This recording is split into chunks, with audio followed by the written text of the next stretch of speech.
Spring break for Colton and Anne-Marie didn't line up this year, so I decided to take a week off during Colton's spring break, and since there was too much snow in Colorado for the Colorado Trail, we headed out to Moab for some adventures there. Our first stop was orientation for the Fiery Furnace hike that we'd be doing the next day. We then found a great campsite along the Colorado River, just about 7 miles outside of Moab. The river was great to play in, although the bank that we were next to at our campsite was very muddy. However, Colton seemed to think that was okay. I'm pretty sure Anne-Marie did not pack clothing, assuming that we would be playing in mud half the time we were here.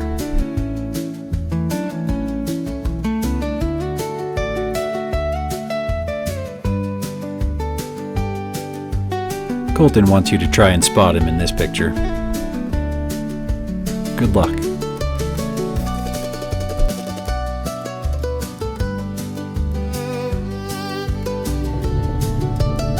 There we are, trying to get into Arches. Not too long of a line this morning.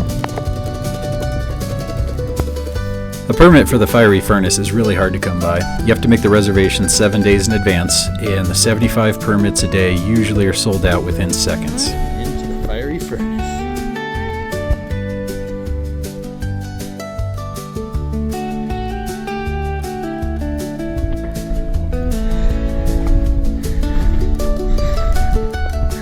Stop videoing. I don't think he's going to wait for me. The Fiery Furnace is not just one slot canyon, but many that interconnect. It's easy to get lost in there, lots of dead ends and different twists. We had to backtrack a few times to figure out where we were going, but it all made the adventure just that much more interesting.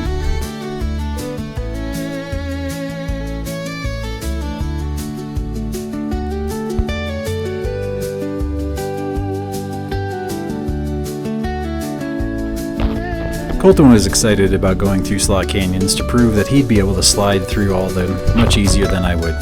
This is a pretty good example.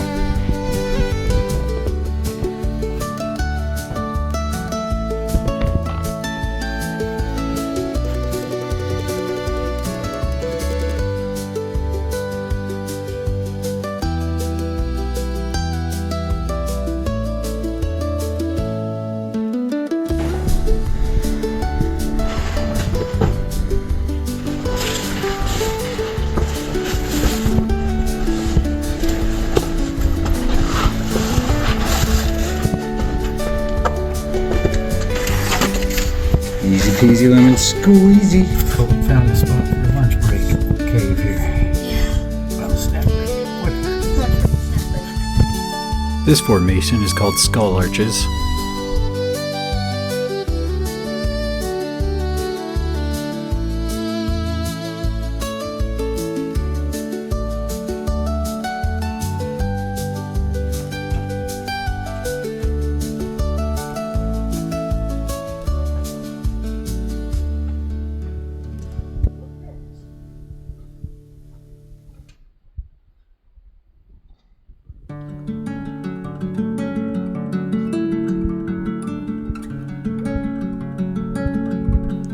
This is the Kissing Turtles Arch. There are often many different paths you can take to get through the Fiery Furnace. Colton usually liked to opt for the more difficult ones.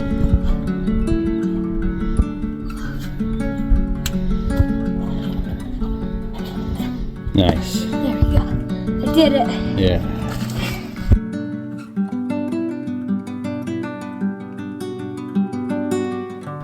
This feature is called Eagle Rock.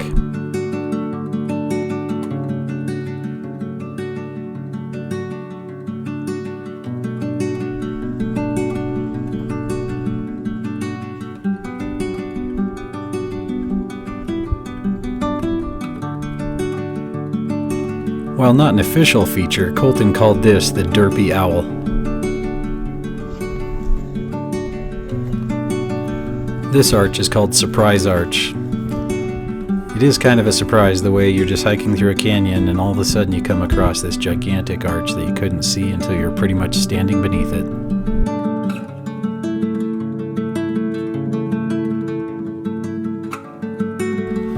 As we were exiting the Fiery Furnace, the heat of the day really began to hit us. It's nice being down in those slot canyons Keeps the sun off of you and you stay in the cool shade. We then headed over to the trail for Landscape Arch, which led us into some pretty wide open areas where it got pretty hot.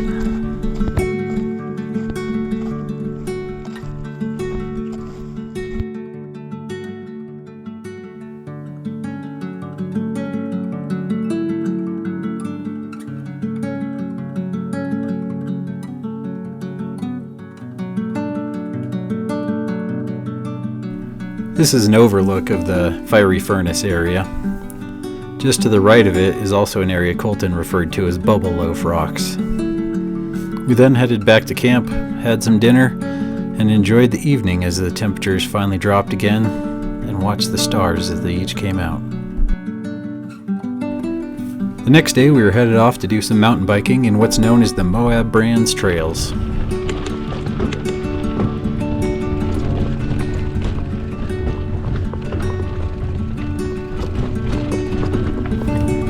We found that the trails in Moab tend to aim towards the rocks and find the rockier places to bike. In Colorado, we're kind of used to the trails avoiding the rocks until they absolutely have to go through them.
Riding out in the wide open had left us pretty warm. We went by a park, took a break, and then we decided to head up to an area where we could hike to some waterfalls and swim in the pool beneath them.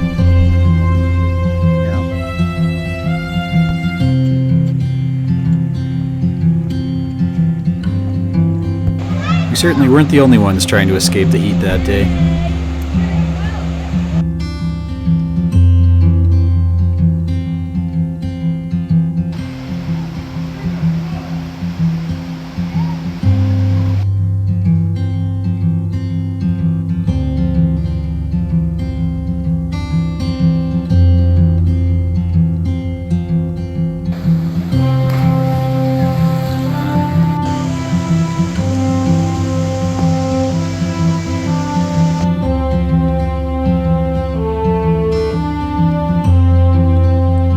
Got back to camp, we made dinner, had a little time to relax and enjoy the peaceful area before the sun finally set on another amazing day.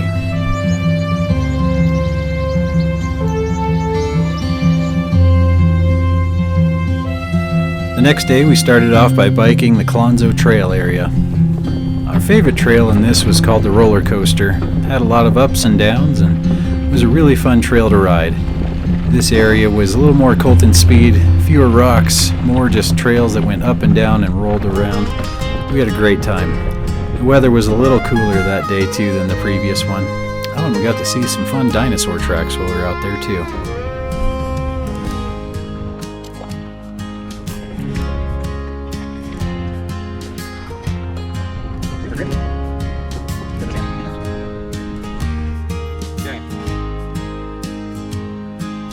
This was the beginning of Roller Coaster Trail.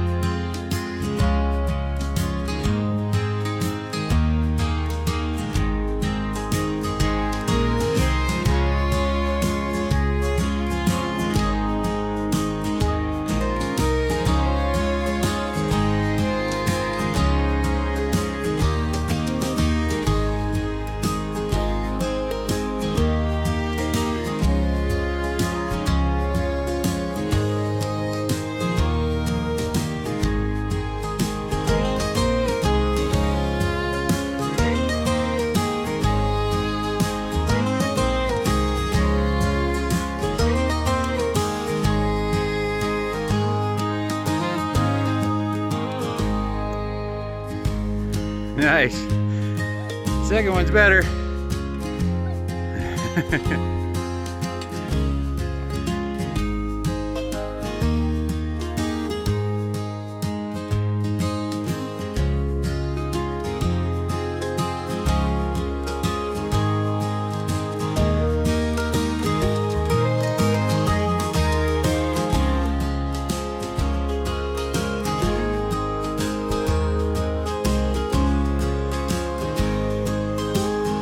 A little bike maintenance might be required after this trip.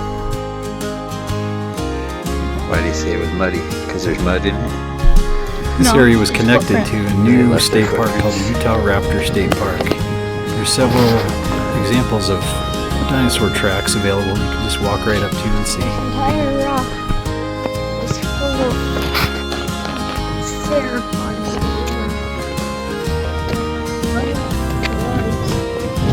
There's some more tracks up there. Look at that one. It's deep.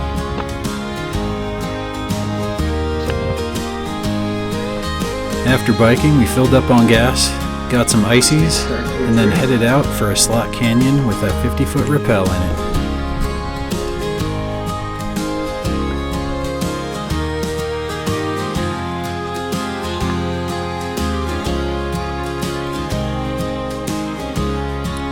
This is the namesake of Camel Toe Canyon. This is Camel Toe Peak right here. The trail took us through some pretty wide open area. It got pretty hot that day. We wound up having to take a lot of breaks, just find any shade we could, sit down, take a little rest, catch our breath, and drink some water. We went through quite a bit of water on this hike.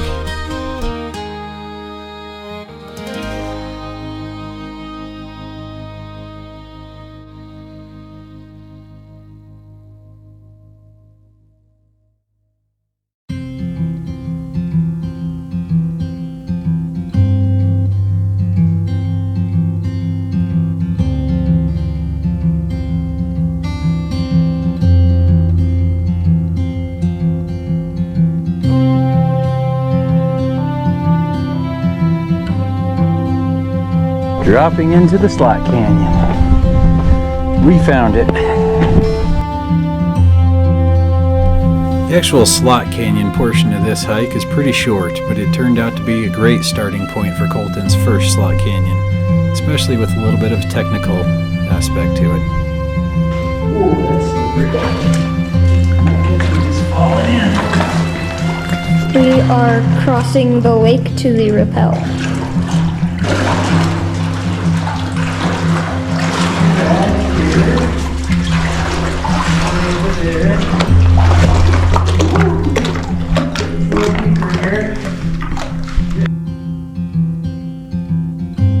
The rigging at the anchor was a little aged and not quite done to how I would like to see it done, so I removed what was there and replaced it with some new gear for an anchor.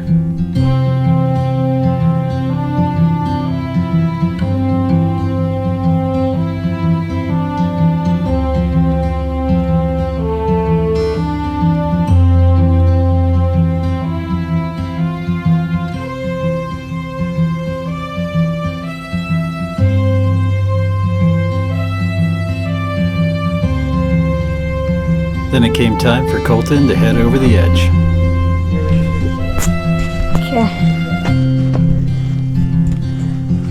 Okay, going rappelling down now. Alright, I'm hanging. Oh, hey Dad. I'm right over a big tree.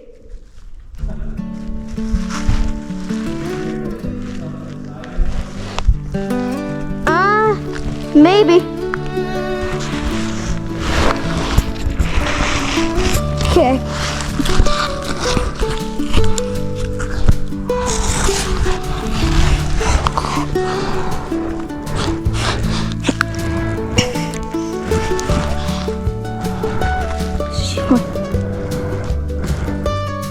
I don't know what you're saying.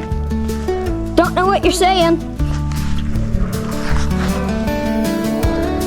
Oh. Okay.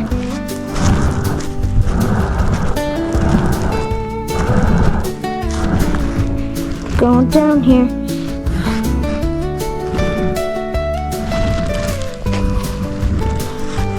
We're gonna go through this tree a little bit.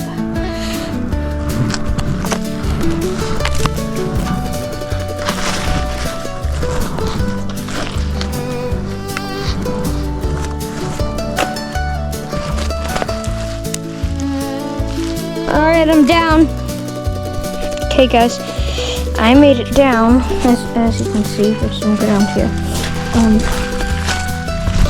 My dad's getting ready to come down on the rope. Perfectly blue sky. It's pretty nice. Alright, here he comes.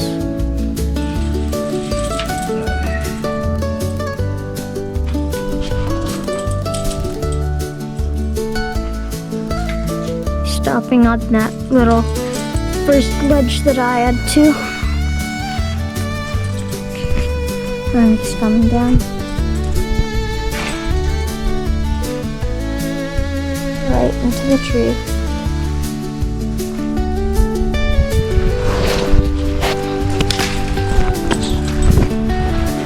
Sir, on a scale from 1 to 10, how was your rappel? That was a 10. That was pretty awesome. Dropping down in here by this pool of water. Very scenic. Would recommend. Friesman tours for sure.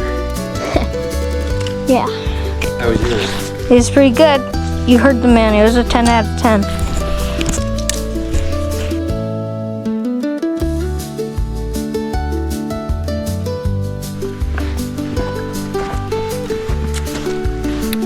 Here we are, finding our way out of the canyon.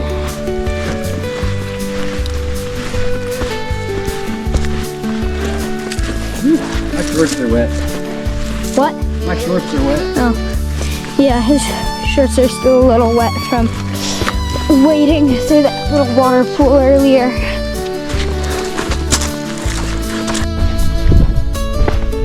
Don't walk off that edge though. Pay attention where you're stepping. Don't worry. I'm a dad, it's my job.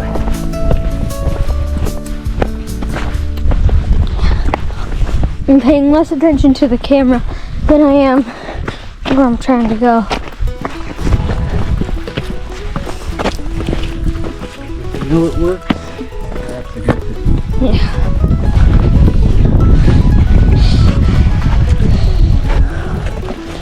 There's a life lesson right there.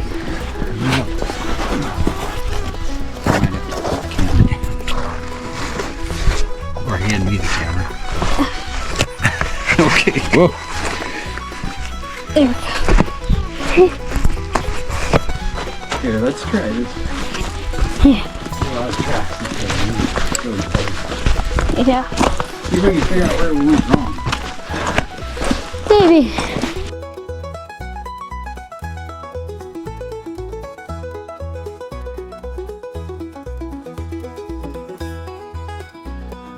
As we were leaving the canyon, we got a chance to see some petroglyphs on the walls of the canyons nearby.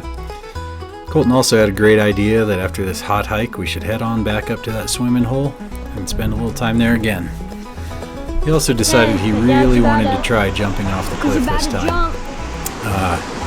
He sat around on the edge thinking about it for a long time. It's about a 15-foot drop from where he wound up jumping. Unfortunately, after waiting in the pool for quite some time while he was thinking about it and contemplating the jump, he finally just decided to go for a jump when I wasn't ready. I missed it on the camera. But it was pretty awesome of him to overcome his fears and make that jump into the cold water. After that, I decided I was too tired to make dinner that night, so we stopped by a diner and had some great food and dessert. This would be the end of our trip to Moab. The next day, we just had a 6-hour drive home that was pretty uneventful. We just listened to an audiobook, and it went by pretty quick. It had been a great week, and I hope to have another great adventure like this with Colton again someday.